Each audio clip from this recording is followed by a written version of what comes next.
Good day guys! Welcome to my mini vlog number 108! Sa video na ito ay ipapakita ko sa inyo ang theme park ng Wason na mas kilala nila sa Kids Lala.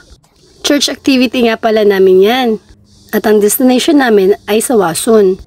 Medyo matagal na nga rin pala itong video na to na hindi ko na-upload. Actually, yung time na ito ay cherry blossom season. Dahil na busy ang lola nyo, hindi ako makapag-edit ng aking mga vlog. Ito nga pala yung itsura ng lugar. Ayan yung pinaka-entrance, papasok. At habang nag-aantay nga kami sa aming ticket, ay naglaro muna itong mga batang kukulit. Actually, first time ko makapunta dito, kaya hindi ko alam kung ano yung itsura ng loob. Mamaya, ipapakita ko sa inyo kung ano yung itsura nito at sabay-sabay natin tingnan. Pagkabigay nga sa amin ng ticket, ay pumasok na rin kami sa loob. At ito nga si Hans nung tuwan-tuwa dito sa estatwa. Ito nga pala yung itsura niya sa loob. Maraming activity na pwedeng gawin ng mga bata rito, gaya na lang na pwede sila maging staff ng isang bank. Meron din dito mga clinic for the animals, sa mga teeth, sa mga surgery, at marami pang iba. At kung magaling ka sa arts, meron din silang provided activity para sa kanila. Napakaganda nga ng lugar na ito para sa mga bata. Dahil pwede nilang ma-experience yung mga professional jobs habang bata pa sila. At bukod pa dito, may explore yung kanilang kaalaman. Bawat booth nga ay may mga nakabantay or mga instructor na mag-guide sa mga bata. Sila na rin yung mag-i-instruct or mag-i-explain ng bawat gawain or activity sa bawat booth. Dahil nga napakabata pa ni Haji para sa mga ganitong activity, nahirapan kami kung ano activity yung kanyang unang susubukan. Kaya nag-ikot-ikot muna kami dito sa loob. Sa bawat activity room nga pala ay may nakalaan ng na oras at bilang ng mga bata na pwedeng pumasok o turuan o gumawa ng activity. Merong ibang mga activity room na 2 lang, 1 or hanggang 5 bata lang yung pwedeng pumasok per session. Buti na lang pala may nakita kami itong fire station. Noong mga panahon kasi na yan ay nahihilig si Haji manood ng mga firefighter. Habang nag-aantay nga kami sa oras na tawagin yung aming pangalan, ay nag-ikot-ikot muna kami dito at nakita nga namin na meron ditong isang booth para sa CSI. Ayos na ayos nga to sa mga batang mahilig sa mga agent or yung sa mga secret mission. Sa gilid nga pala ng fire station ay may nakita ko ditong dinosaur lab. Ayan nga at nag-instruct na yung instructor sa loob. Pinapaliwanag na sa mga bata yung mga gagawin nila para ma-experience nila yung pag-aalaga ng mga dinosaur at kung ano yung makikita dito sa lab or laboratory activity room. Maya-maya nga, tinawag na nga rin pala si Haji at mag-i-start na nga sila. Binisa na nga pala si Haji at excited na yung batang to. Nung una, ayaw-ayaw pero nag-enjoy din pala. Sa fire station nga pala, medyo marami-raming bata ang pwedeng pumasok. Natapos na nga yung ibang mga bata na magsuot ng damit at habang yung maliliit naman ay ina-assist ng mga instructor. So nagpapaliwanag na nga at nagpapakilala na nga yung kanilang mga teachers sa araw na iyan. Habang nagpapaliwanag nga sila ay may pinakita silang video kung paano nga ba yung pagiging isang firefighter at ano yung mga trabaho na gagawin nila. Nakafocus nga si Haji sa panonood kung ano nga ba yung mga dapat gawin. Thereafter niyan ay gagawin naman nila yan in actual. At syempre habang binivideoan ko si Haji ay nag-selfie na rin ako. Di ba epal lang? So ayun nga pala nakita ko si Haji na tinuturuan paano paggamit ng fire extinguisher. Nagkakanda bulol-bulol pa ang lola niya, di ba? So maya-maya nga rin pala ay aalis na sila. Pero bago yan, practice muna pag may time. At ito na nga at nagsuot na sila ng sombrero. Ayan, inayos na nga ni Haji. Akala ko hindi niya pa alam kung paano pagkabit. Pero hindi talaga niya alam. Kaya inulit niya uli kung ano nga ba yung tama. At pasalamat na lang din na tinulungan siya na ayusin yung kanyang sombrero. So yun na nga guys, nung na-ready na nga sila at nakapagsuot na ng kanilang mga armor, charot. Ayan, so ready to go na sila. So umakit na nga sila sa taas. Umakit sila sa taas para bumaba rin, charot. Yan, umakit pala sila para magpa-slide, charot. Ang dami kong charot, diba? So after nga niya, sumakay na rin pala sila sa kanilang fire truck. Dahil supportive nga akong nanay, sinundan ko sila. Sige lang, lakad. Kaso napagtanto ko, ay, bigla ako napagod. Kaya, doon na lang ako mag-aantay sa may fire station. Kaya, bumalik ako uli. Kaso napansin ko, parang tagal nila. Kaya, yun, sinundan ko sila at nakita ko nga itong mga batang to. May sunog pala silang pinapatay. Medyo na-late nga ang lola niya. Kasi biglang tinamad. Sana all.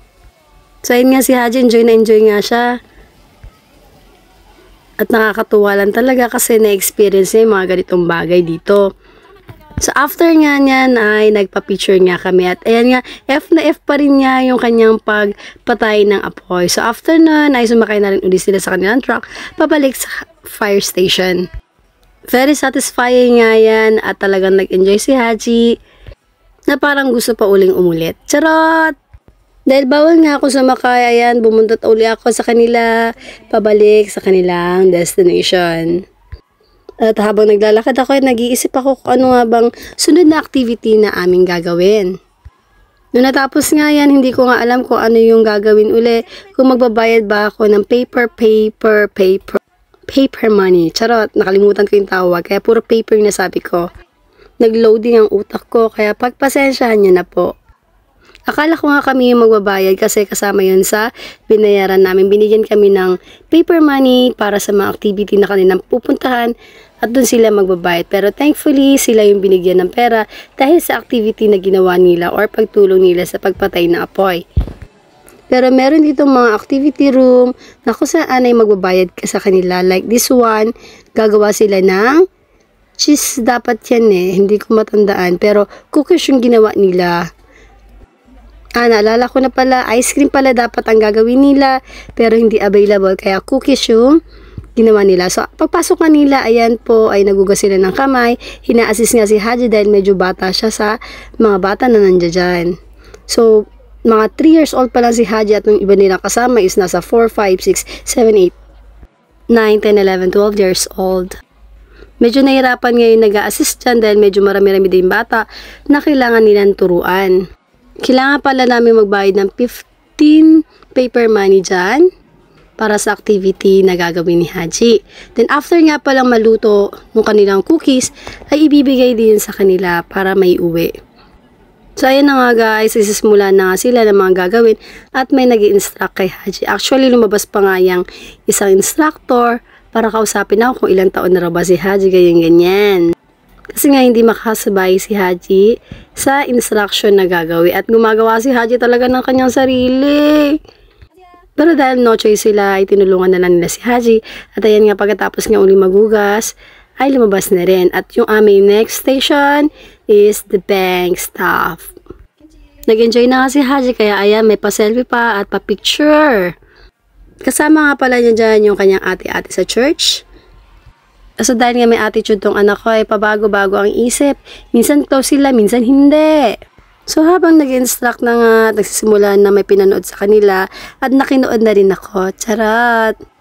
Yung pinanood nga pala sa kanila ay yung activity or mga gawain dito sa isang bangko. So tinuruan nga muna si Haji dyan bilang isang customer na mag-a-apply ng card.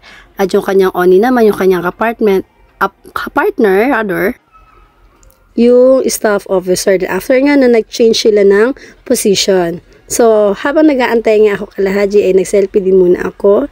At ito na nga, tapos na nga sila at gumagawa na sila ng kanilang sariling card. So, inassist nga pala si Haji kasi alam nyo naman, napaka-baby pa nitong anak ko. Pa-baby yarn. Noong natapos na nga, ayan na nga, binibigay na sa akin yung pera niya at yung kanyang card, ATM card, na may kasamang passbook. After naman yan ay yung activity naman as a stewardess yung kanilang pinasukan. Salamat talaga ako, nandiyan yung kanyang ate-ate para mag-assist kay Haji at ayan na nga. Ito yung itsura pala nung airplane. So meron din pala ditong special agent. Meron din ditong paggawaan ng car.